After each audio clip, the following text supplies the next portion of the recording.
Eddington Primary School nomama uThembi Dlamini waseClaremont naye othe cha uyaphuma uzoyisupporta lento yabantu base South Africa abalwa nokuthi izingane zabo zithole izikhali. Ntombendala uthi nawe cha uyingxenye yalomzabalazo omusha wabantu abasha abafuna ubulungiswa eSouth Africa. Kunjalo impela balalele ekhaya. Ngempela sithukuthele sizingovolo.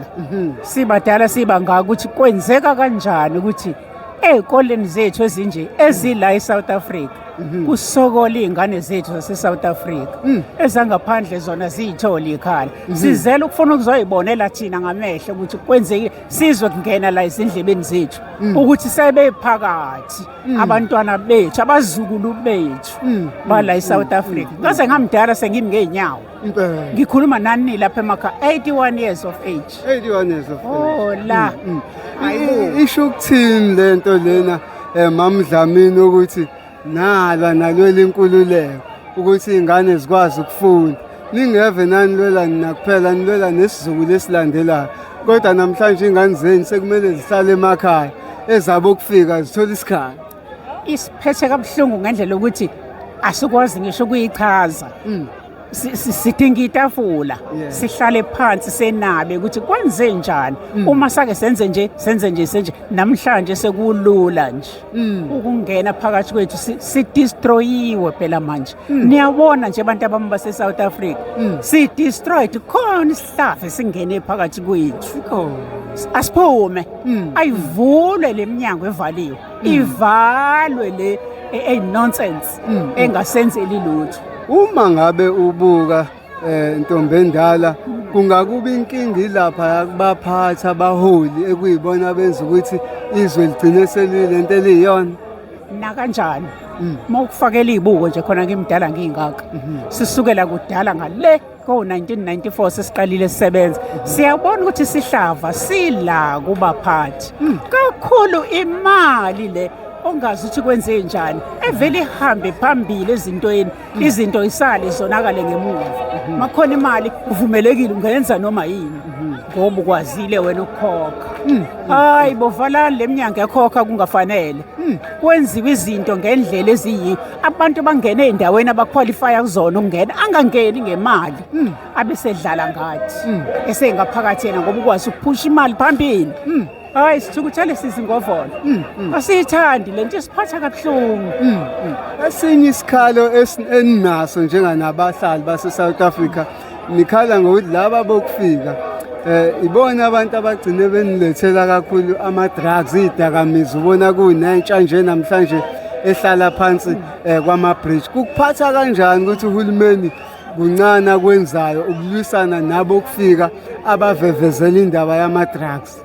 Mawufuna nje ngiphumele obala saka ungizwe ukuthi ngithini njengoba ngingaka nginayo ingane ngivictim njengoba ungibona ngimile nginayo ingane yentombazane ehleli la eThekwini hayi ibhlungu lento idlidakamizwa ngihleli nabazukulu bayo ekhaya ngiyondla kodwa ke ngamandla ukuthi ngiyakwazi ukuthunga ngisupporte nohulumeni khona la engisiza khona ngalo foster grant wakhe dokubhlungu kodwa ukuthi umntanami uhleli la eThekwini udla idakamizwa hayi bantakwethu kukhona kufanele sikwenze sekuyezwela manje njengoba ngila nje ngilethwa ukuthi kuyezwela inhlupheko eningizimu Afrika ikhuphukile imisebenzi ayisekho inkampani kusebenza abokufika kuzona amathuba omsebenzi ayancipha izingane zenu zihlele emakhaya azikwazi ukusupporta ngoba amathuba emisebenzi ekumele ngabatholwa izona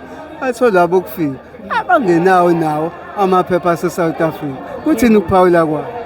Ukuphawula kwami ukuthi kuleyo ndawo noma singebona abantu abahlakaniphe ngaleyo ndlela thina abantu abadala ngokubuka kodwa masibuka la kuma social network siyabona ukuthi hayibo laba bantu bona bayangena bayaphushana bafakane ezintweni bafakane abethu abantwana bahlale netifiketi emakhaya kukhona abano-4 5 abanye up to 10 years namahehe bamaphepha abahleli nawo emakhaya befunde baqede baze bagqoka lezi igcobo gqoka ezimachophochopho ezino-4 khona bahleli emakhaya banayo imisebenzi kodwa abasemazweni bayangenisana kwenze njani kube njani sifuna lento iphele ayiphele lento hawu ayiphele ayiphelelwe isikhathi manje asiphele isikhathi sayo ukuthi sihlukumezeke kanje endaweni engafanele ngesikhathi esingafanele sizwe kubuhlungu umbuzo wokugcina ntokazi yakwaDlamini uzothi njengoba manje kuney'ngane la ngaphakathi ezingakasitholi isikhala kodwa kube kukhona iy'ngane zangaphandle mina njengama-South Africans njengoba nimela ningahambi nithi akwenzekeni manje ngoba phela sekushiwo kwathiwa isikhala siphelile lapha ngaphakathi kwakuney'ngane zethu ezingasolile isikhala uma bekade kuya ngokwethu besithi hawu yazi ngaba kuhle nokuthi sivalwe-ke kanti le sikole uma kuwukuthi kanti esabantu bangaphandle bona imajority kuzoba bangaphandle abalethu la eSouth Africa bangayitholi indawo ngoba yini senzeni kanti thina hayi ake nisixoleleni endaweni yethu ake nisishayiseni ngomoya lonke iselasela kalike liyodla umsundu wangakubo manje basithi abanazo iy'kole emakhaya abo laba bantu yini bazosimpintsha la kulesi setsha hayi bo abethu abantwana ama-South African afanele angene phambili sebengalandela-ke ngemuva uma zikhona iy'khala ezisele siyasila sizele lokho siyabona simile asihambe noma ngaze kushaya u-3 o'clock sihleli la uma singakayitholi nje impendulo siyindawo sohlala singadlile singena ku-fasting ngenkani siyabonga ntombi ngiyabonga nawe ngiyabonga